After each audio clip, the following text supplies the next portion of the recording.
This is the Sales Babble Podcast, episode 279, How to Be a Buyer Painkiller, an interview with Guillaume Moubeche.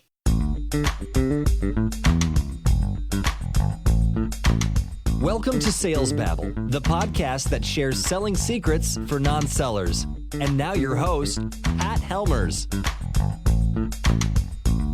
Hello, Sales Babblers. This is Pat Helmers. And before I get started, I want to thank you for listening to the Sales Babble Podcast.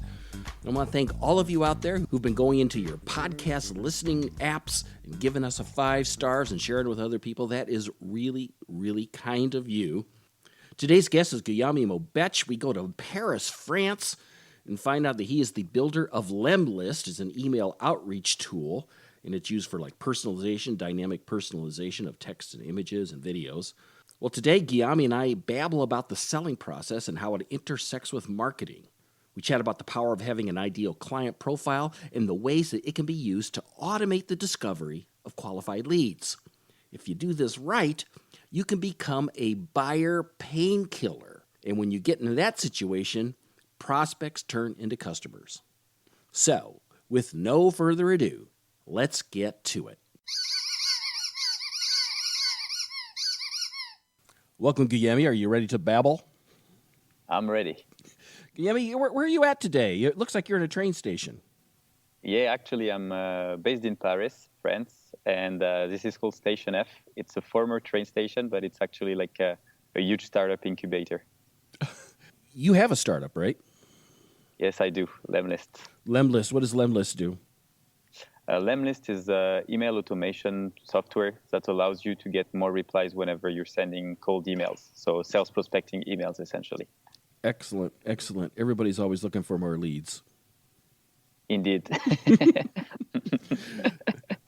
Which kind of goes well to the conversation. When you and I were chatting just a little bit before this, we were talking about what a struggle it is for startups. And yeah, it is definitely. Yeah. And sales is a big part of that. Yeah, sales is definitely, I think, like the key for most startups. A lot of startups think that they can, I don't know, like do everything through marketing or whatever. But even though, like, I think sales and marketing are very compatible, like sales in the end is what brings money, at the end of the month. So you have to go through sales. Yeah, I think what's going on is I think people just don't want to talk to people. They're afraid of talking to people, right? And they think that marketing is magically going to like draw people in and spend money, which isn't the case at all. Yeah, it's not definitely. I mean, like in the end, even though like the world is getting like more and more digitalized, like I don't think it removes the interaction people have. And in the end, we always buy from people and not really from companies. So yeah, it's definitely a misconception, I think, of growing a startup to think that everything's going to happen magically or without any interactions. Yeah. That's not the case. That's not the case at all. This is the thing, too. You can't really have a great marketing campaign unless you've really been talking to people and getting sales and then interviewing your customers. Yeah, that's definitely like, essentially like when you start, I think building what we call ICP, so ideal customer profile, is really essential. So for that, you have to talk to people, you have to understand their pain, understand their needs, also understand what could hold them back, like to buy your product or solution or service. And by doing this, like you can really like actually use what your users have been telling you just to run some marketing campaigns and have like conversion rates that are, I don't know, like sometimes even like 5 times higher than it should be, like by just you trying to put on paper something. Yep. Well, actually, I want to talk about these 5 points. I haven't mentioned this before, but you sent me 5 points that you wanted to cover, and and these are the 5 things that you've got a story about. So here it is. See, I got the paper right here. You all can't see this, but this is an audio podcast. But you can hear that I have the paper. We can hear it. First one is educate customers. What do you mean by that? So I think like most of customers sometimes, they have a rough idea of what they want to achieve, but they don't always know, how to go there or how to get there, how to reach their goals, how to reach their sales goal, their quarterly goals. And by educating them, on giving them example of how they could achieve and, walking them step by step on the process. I think it's like super important to spend time to listen to their needs, and then really spend time, pointing out some facts that they were mentioning, and then trying to explain, how they could achieve their goal by giving like very concrete examples. So for example, let's say someone saying like, I need more leads in my pipe, I need to book more demos, or I need to get more sales. That's very broad, but then you'll be like, okay, so whenever you're doing cold emailing or cold calling, it means that you need to contact this amount of people. Maybe you want to automate that part. Maybe you want to, try to book some meetings automatically, and maybe you want to get more demos that way. I thought you brought up an interesting point there, is that you would actually need to have a very, very strong understanding of their customers in order to be able to educate them on that. Not just understand them, but actually their business. Yeah, absolutely. So, whenever, we're on demos, we spend a lot of time, asking questions. Actually, I think that something that was super interesting, like HubSpot made a study about that. And they spent they recorded sales calls, and they realized that the least the salesperson were talking, the better the conversion rate was, because the more you're empathetic with the people you meet, and really trying to focus on their needs and understanding also the person they're targeting, the better you can actually find a solution to their needs, and really split it up, and step by step explaining the process they could do to achieve their results. Excellent. What's the second one here is listening. At number 2 is listening as a key skill. Yeah. Is that right? Yeah, well, I guess it's a bit the point I mentioned, but essentially, yeah, I think the more you listen and the more you ask questions, I think the better you can understand your target, and you can really sometimes simply quote the person you were having a demo. So for example, if someone says, I'm really struggling to close demos when I'm on a call. At some point, you're going to be able to make them accountable for that, and ask them, you'll be like, you remember when you were telling me that it was difficult to close demos? With my solution or with my approach, you'll be, easily closing demos, and that way, it can connect in a super easy manner, and the person's going to be hooked. And, the fact that you've been listening and listening to his pains really make that human connection, and then everything becomes much easier, because you've built trust. And once you have trust, it's, yeah. So it's just so curious, too. That's people will tell you what they want. You're just repeating it back almost in their very words. They'll go, oh, yeah, that's right. As if they've forgotten. Yeah, exactly. It's pretty magical. Sometimes, I feel bad because I'm like, well, I mean, yeah, you say that, and you're like, how did you know? And I'm like, yeah, well, I asked you a few questions, and I could feel that it was it was a pain. I love that. This is a good one. Number 3, feel their pain. Yeah, again, the more you feel the pain, the easier it is. If you can emphasize on the pain, it's then it becomes, when you bring the solution to the table, then, everything becomes so easy, because it's you're a painkiller now. You're becoming a painkiller, and everyone loves painkiller, So it's yeah, I've really understand what you were saying. I really understand where you're at. Also, you can connect, on different topics, saying that I used to, because for example, on my end, I used to have a lead generation agency. So I know how it is to have an agency. I know the struggle you can go through. And today we have a lot of agencies using Lemlist. So whenever I'm talking to agencies, I know where they've been through. And for me, it's easy, to understand the pain and also connect with them on that, and say yeah, I've been there. And this is a step you need to do, to go out of there. And that's pretty nice. Not every decision, though, is made on pain. Some decisions are made on desire. What's your thoughts on that? Yeah, I mean, I think it's, I think you're right. I mean, sometimes, it's a matter of also helping people picture themselves in a different position. I think it's, when you're selling, you just need to find the right balance, between selling desire and also being able to provide what you're selling. because I think some people are often overselling on desire and not enough on what they could really achieve. And that can be tricky, because I mean, you have some guys who are like really good salesmen who could, I don't know, like sell pretty much anything to anyone. But then, like in the end, I think also it's a bit different in B2C and B2B because you're not trying to achieve the same thing. Like business to consumer, like for example, buying like, I don't know, clothes, dresses, whatever, like Cars. Yeah, cars, everything can be like pretty much like very impulsive. It doesn't have like I think the decision goes through like a different psychological pattern. But in B2B, when you're addressing to business, your goal is to only or mainly focus, on the ROI. Because, for example, if you're talking to, I don't know, like a sales guy or a marketing guy in a company, his goal at the end of the day is that his boss give him a raise, or that he gets a better pay, that is well off, or that, he's using a solution, like that everyone's gonna be agree with. So yeah, but I agree with you definitely. I mean, desire is also super important. And The fourth one here is connecting on the personal level. yeah, I think, like a good example is to see like how social selling, so, like on LinkedIn, like connecting with people on LinkedIn has been, like working really, really great, in the last years. Because, like on LinkedIn, it's, or even on Facebook, actually, like I have a lot of my customers and users that I'm friend with on Facebook because, in the end, it's just like a matter of, if you look at the buying process, you buy from people you trust, from people, you really value. And in the end, it's a bit the definition of a friend.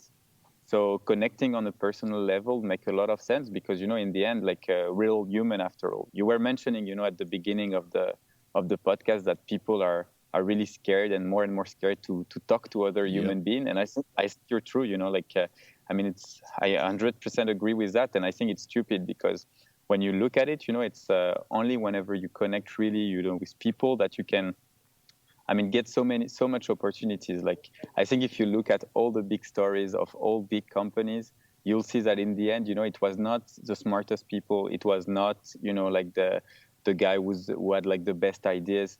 It was really like the guy, like who could bond with people, where was like going outside of his comfort zone, meeting with others, talking to others, and really connecting, on a personal level. And that's the best way, to get opportunities, whether it's in sales or just in business in general, or even in life, Yep. So the fifth one is value beyond product. Yeah. So again, that's a point we a bit mentioned when you were mentioning, like desire. Obviously, when you're selling products, sometimes you're going to focus a lot, on features, or like look at this new shirt because it does it and that, or if it's like a software, look at all those features. We can automate this and this and this. For some people, it will work because they're very like feature oriented and they just want to know what are the features. If it matches their needs, it's fine. But for many, it's not so much about the feature, but it's more about like the value, like what can you achieve with all that feature? Right. And I think it goes a bit, with what you said about desire, because it's like, okay, where can I get you with this product? Or where is this product can get you? Even if you look at, many perfume brands, when you watch, like the commercial on TV, if you put perfume, like you can't smell it on TV. So it would be like super difficult to say like, okay, like this perfume smells super good. No, in the end, it's like, okay, I put like 2 spray of perfume and then, oh, what's going on? 10 ladies approaching me because I smell good. Like this is way beyond the product. It's telling to people like, if you smell good, it's going to bring you like a whole brand new level of connections, let's say. Right. And I think that's important, in every like, sales you're trying to achieve. Or I mean, I think that's the bottom line, is that this is an exchange of value, right? They have something that you value, money. Yep. Right? And you have some product or some service that somehow is going to make their life better. Yeah. and let's say if your idea, like when you're selling to marketing agencies, the idea is that for every dollar or every euro that they pay you, they're going to make two, right? Yeah. There's going to be a clear return on investment. Yeah, definitely. And I think that value's got to be crystal clear in the buyer's mind, and it's the responsibility of the seller to get that across. Yeah, definitely. And I think that's actually why I kind of prefer B2B compared to B2C, because for the whenever you're buying like from a company and you're basing your trust on ROI, it's pretty like straightforward. Either it works or it doesn't. Like you can't be like or Whereas like when you're buying like I don't know, like in B2C, or you're trying to sell like T-shirts, you're trying to sell shoes, you're trying to say like your customers, how you're not gonna like the ROI, how would you measure that? Like you bought shoes and you're like, yeah, I'm running faster. No, that that doesn't work like that. So yeah, I feel maybe like better, but it's difficult. Business is more straightforward and clear. Well, I don't know about that last one. My wife's a marathon. She just ran a half marathon yesterday. So, all right, nice. So she'll actually say my feet feel better with these shoes. So she's always buying new shoes, expensive shoes, but she goes, I have a cheap sport. All I put my money in is in shoes. So. But I'm sure, in that case, I'm sure that the price of the shoe has an impact, on the way you feel whenever you're running. Yeah. Like that's, it's probably, I think one guy that I really like, is Dan Ariely. He's written books, about what psychological, how to predict the unpredictable choices and everything. Like, when you think that you're choosing and it's absolutely like irrational, actually everything could be predictable, and it tried to explain our choice based on emotions, based on, and he ran like a lot of experiments just to see, like how people behave, and it's like super interesting. Yep. Why don't you tell us about Lemlist? Yeah, so Lemlist, like we built it about a year and a half ago. Now we have like thousands of customers worldwide, mainly in the US actually, because we launched with a partner initially like last year, based in Austin, Texas. And for us, yeah, it's been like a super interesting project, especially because what I really like about it is when I had my lead generation agency, I found out that all the softwares, to send cold emails were not really adapted to the way we behave now. They were not adding videos, they were not adding images, so they were not like that human touch in the email. And we created like a super personalized platform. A platform that allows you to add so much personalization, including videos, which I think it's a really great way, to connect also on a personal level before actually getting on a call with someone or on a demo. And yeah, things have been going like really great for us. Like we're growing 30% month over month. So right now it's it's just a matter of scaling, What's your thoughts on though? The leading best current practice has been, I thought, sending emails that look like I really typed them. Yeah, definitely. No attachments, very few links or no links. It looks like I'd say, hey, Guillaume, I saw you on LinkedIn the other day, and I was wondering if it looks like something that I wrote. Yeah, for us, it's the same. It's not the emails sent from the platform are sent actually from your own email account, so they don't look like newsletter or anything like that. But it's just like a matter of like whenever you're adding like a personalized image into it, so it can be like a photo of you actually like holding a piece of paper, and we're gonna have to put the first name, and the first name will be replaced automatically. That way, it creates like some sort of really like a better human connection. And adding photos actually in emails really increase the reply rates. On our end, the only metric that matters is really the reply rate. So how much replies do you get? And yeah. But doesn't Google look at that as like spam? Aren't there email filters?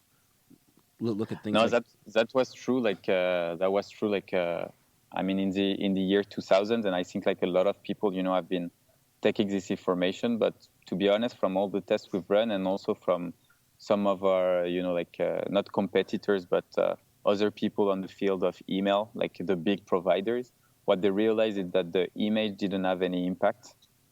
Because, in any way, whenever you're sending emails, we're tracking so many things. And for Google, it wouldn't make sense, to put like emails which contains like image in spam, for the simple reason that the way they want to go now is to even be able to embed like videos inside of emails. Yes. And just for that reason, it wouldn't be like spam is very complex topic, and there are like maybe like thousands of parameters that have an impact on it. But I can give you like an example. I'm emailing like people who are like requesting something, but I've never emailed them before. And on the email, it's like short sentences, then an image, and the image, within the image, there is like a personalized link. And on this campaign, I've got like 99% open rate, which means that none of my emails are going to spam. And it's not because I'm like a genius of deliverability or anything. Like, obviously, I've done things correctly. But on the other end, it's just that, like those internet service providers don't see it as spam, Interesting. Cool stuff. How can people find out about this? How can they find you and Lemlist online? Yeah, they can just type like lemlist.com or Lemlist in Google, and they should find us pretty easily. Yeah. Yeah, actually, I did that earlier today. It comes right up. You got your SEO down. You got your SEO. And then when we were chatting before, you wanted to give something away free for the Sales Babble listeners. Yeah, definitely. So we're happy to extend like the free trial to a month. So you guys, if you have like, if you want to give it a try and really like have your first campaign running, and even though like if you get in touch with me directly, on the live chat, if you want me to review your templates before you actually send them, I'm happy to do that as well. So really feel free to connect, and I'll be happy to help out. All right. Guillaume, this has been a lot of fun. I really appreciate you visiting us from Paris today. And it does look like a train station. Was that like the tracks to the right and to the left of you? Is that where the tracks were? Yeah, I think so. Yeah, it's to be honest, it's definitely like and actually like there is a restaurant over there, and there are like a proper like train inside where you can eat. Excellent. All right. Okay. Well, thank you very much for visiting us here on Sales Babble, Guillaume. Thank you, Pat. What is it that Guillaume said that really stuck in my head? That marketing's okay, but it's sales that pays the bills? I love that, especially on a sales podcast. Quite a statement for a guest. Because I agree with him. Things are getting more and more digital, but it's important to keep in mind that people buy from people, not companies. And it's from your selling that you can better understand the pains and desires that your customers experience. From that, you can build a powerful marketing campaign. If you want to learn more about Guillaume and to find Lemlist, you can find links to him and his company at www.salesbabble.com/279. Got a question or a comment? Don't hesitate to reach out. You can go right to the salesbabble.com webpage and ask me a question. Click the Babble Me button, and I'll get back to you right away. That's all I've got for this week. Until next week, take care and have a highly successful and profitable selling day.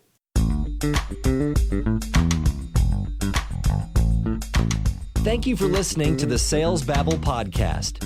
Find us at www.salesbabble.com.